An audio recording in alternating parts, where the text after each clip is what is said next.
Hello guys, welcome to Pakistani real reaction. तो कैसे हैं आप सब? उम्मीद है आप सब बढ़िया होंगे और मजे में होंगे। मेरा नाम है मुदस्सिर। मैं हूं बशीर। सो गाइस, इस टाइम पूरे भारत में एक बाबा जो हैं वो छाए हुए हैं।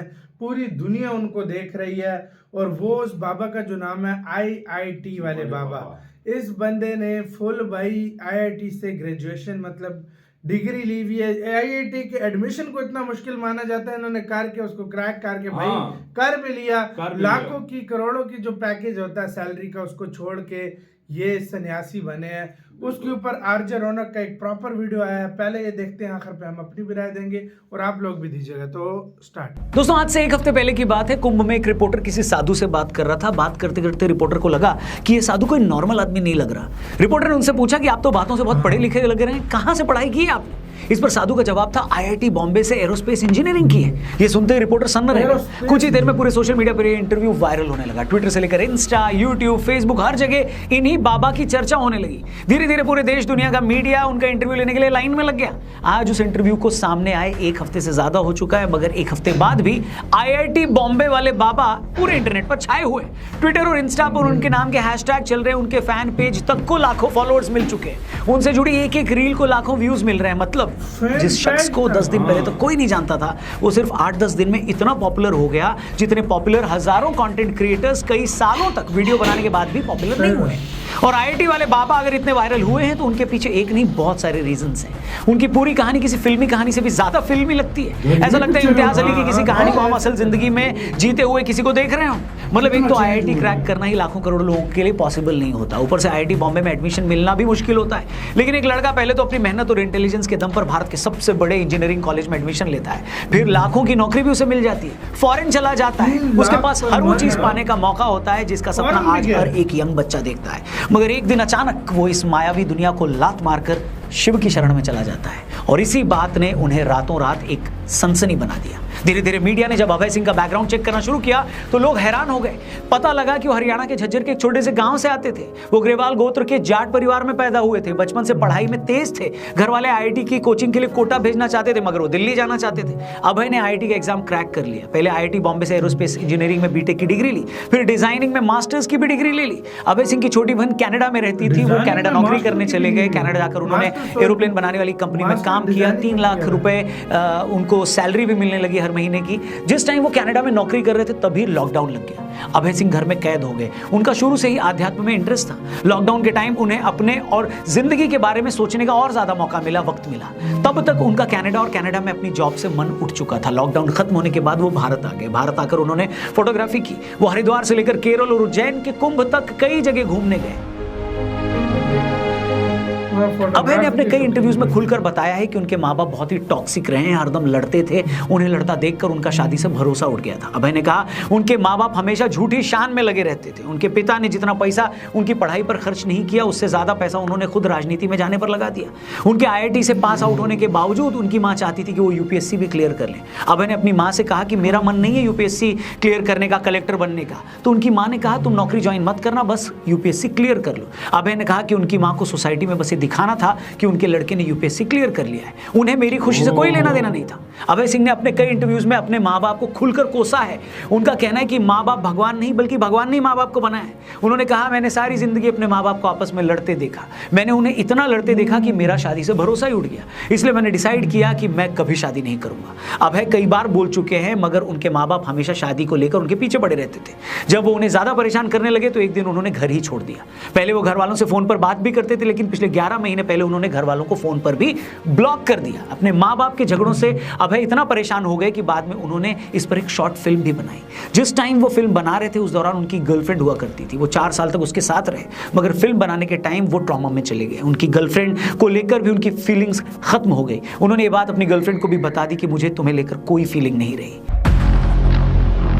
इसके बाद अभय सिंह जिंदगी का मकसद ढूंढने साधु सन्यासियों की शरण में गए। उन्होंने बताया काफी समय तक वो सदगुरु के ईशा फाउंडेशन आश्रम कोयम्बटूर में भी रुके और वहां पर साधना की। इसके अलावा भी अलग अलग जाकर उन्होंने अपनी साधना और तपस्या पूरी करी, क्योंकि ऐसे तो पहुंचे हुए साधु महात्मा किसी को शिक्षा देते नहीं है। वहां जाकर उन्हें अपनी सिंसियरिटी साबित करनी होती है। ये दिखाना होता है कि वो सच में अपनी धुन के पक्के हैं, उनकी नीयत साफ है और वो सचमुच कुछ सीखने के लिए निकले हैं। अभय सिंह ने जब ये परीक्षा पास की तो उन्हें सन्यासी का नाम दे दिया गया। शिव की शरण में जाते ही उन्हें जिंदगी का मकसद मिल गया।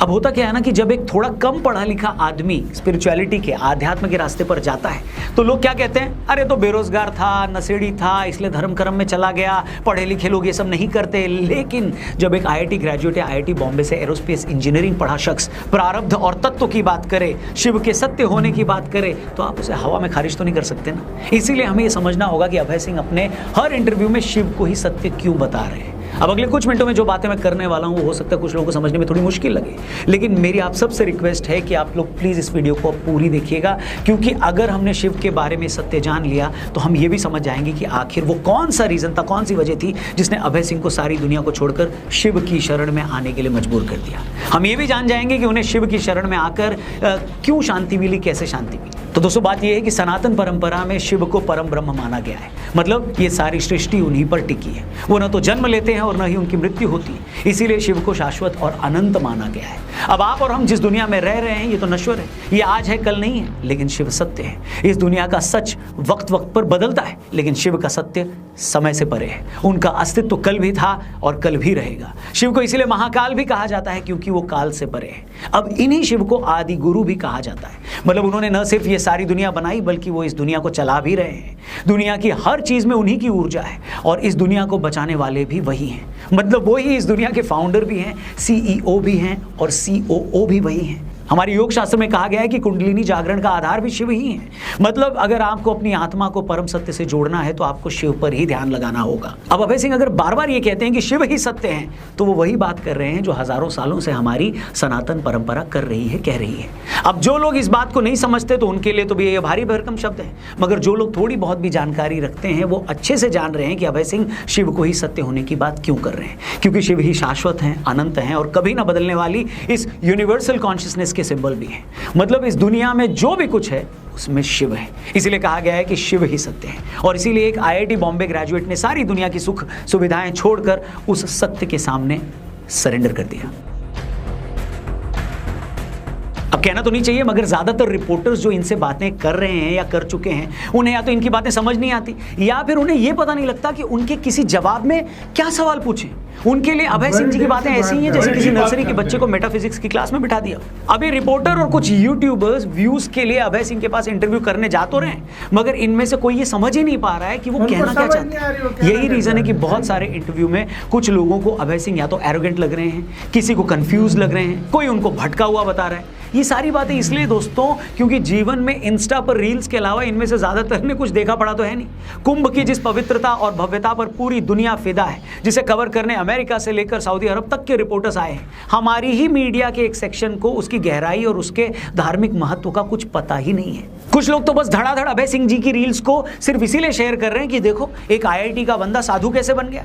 जैसे हर माँ बाप को लगता है ना कि भगत सिंह पैदा तो हो मगर पड़ोसी के घर में, मेरे घर नहीं, उसी तरह बहुत सारे भारतीय इस बात के लिए अभय सिंह की तारीफ तो कर रहे हैं कि देखो आध्यात्म के लिए, स्पिरिचुअलिटी के लिए इसने इतना सब कुछ छोड़ दिया, लेकिन उसने क्यों छोड़ा, कैसे छोड़ा, किस वजह से छोड़ा, इसे समझने का टाइम किसी के पास नहीं है। मेरा बस इतना कहना है दोस्तों कि कुदरत आपको कई रूप में कई तरह के मौके देती है। नॉर्मल साधु संत और बाबा लोग तो आपको अनपढ़ और बेरोजगार लगते हैं तो आप उन पर ज्यादा ध्यान देते नहीं हो, लेकिन अगर कोई हाईली एजुकेटेड आदमी सनातन के बारे में कुछ कह रहा है, वो विज्ञान के जरिए आपको आपका धर्म समझा रहा है, तो कम से कम उसकी सुन लो, उसके बहाने अपना इंटरेस्ट अपने ही धर्म में पैदा कर लो, उसे गहराई से समझने की कोशिश तो करो, उसकी ताकत को तो महसूस करो। वरना होता ये है ना कि जब तक हमें ये सब बातें समझ में आती हैं तब तक बहुत टाइम निकल चुका होता है, बहुत देर हो चुकी होती है और हम सोचते हैं कि काश कोई ये सब बातें मुझे पहले बता देता तो मेरी लाइफ कुछ और ही होती। तो दोस्तों मैं अपने बारे में ज़्यादा बात तो नहीं करता, लेकिन एक शिव भक्त होने के नाते मैं आपको बता सकता हूँ कि मैंने भी इस जीवन को जिया है, इस वर्ल्डली लाइफ में रहकर शिव के उस सत्य को, आदि योगी के उस सत्य को महसूस करने की डेली कोशिश करता हूँ और मैं आपको बता नहीं सकता कि इसने मेरी लाइफ को कैसे बदला है। इसलिए आप भी अगर इस सच को जितना जल्दी पहचान लेंगे उतना आप ही के लिए बेटर होगा। बाकी आपका इस पूरे मामले पर क्या इसी के साथ तो यार वीडियो खत्म यार। बाकी वो कुछ ऐसी बड़ी डीप बातें होती हैं उनकी। वो उस दिन हम इंटरव्यू बंदा वो कहता है इनकी बातों में खो जाता है भाई। और भाई इस तरह से भाई आईटी क्रैक की, फिर मास्टर किया डिजाइनिंग के अंदर भी, फिर यूपीएससी भी माँ उनकी कराना चाह रही थी, फिर उन्होंने छोड़ दिया घर क्योंकि उनका दिल उठ गया था। कनाडा लोगों का ड्रीम होता है लोगों का ड्रीम होता है कनाडा पाकिस्तानी जाए, 10-11 लाख हाँ। रुपए की जॉब छोड़ी है भाई, और इस टाइम में वो क्या चीज भाई है लोगों आपको का पता ड्रीम है? होता है कनाडा जाए, अमेरिका जाए, तब हाँ। जाके वेल सेटल होंगे, Well पैसा settled हो। कमाएंगे भाई, ऐशी उनका मारेंगे। दुनिया से ही वो हाँ, उठ गया। उसका भाई दुनिया से ही, जो विश्वास था उठा हुआ उसका था। शादी से विश्वास उठ गया, अपने माँ बाप को कहता है मतलब झूठी अना के लिए, मतलब एक दूसरे को दिखाने के मतलब लिए social कि status ये है, दिखाने के लिए social- उसके चक्कर तो में। कहता है कि मुझे हाँ। नफरत सी हो गई। उसने कहा कि हर टाइम 11 महीने से घर में मेरा फोन शादी नहीं से किया। विश्वास उठ वही गया। बात है, गर्लफ्रेंड हाँ। थी, उसको भी कहा कि तब भाई आप सन्यासी चले बन जाओ। गया। सब सन्यासी जाकर यही है। होता है जो शादी हाँ। वादी नहीं करता ना भाई। मुख्तलिफ जगह पे गया है, फिर मुख्तलिफ जगहों पे उसने सारा कुछ किया है, फिर काफी टाइम उन्होंने जो है ना अपनी वो जो इबादत होती है सब कुछ वो हाँ। किया, उसके बाद जाकर ये इस तरह बने। देख ये लो बहुत भाई। बड़ी बात तो है यार, आपका देखा कैसे जाए। कहना है, अपने राय बताना, अपना बहुत ज्यादा ख्याल रखना तो है।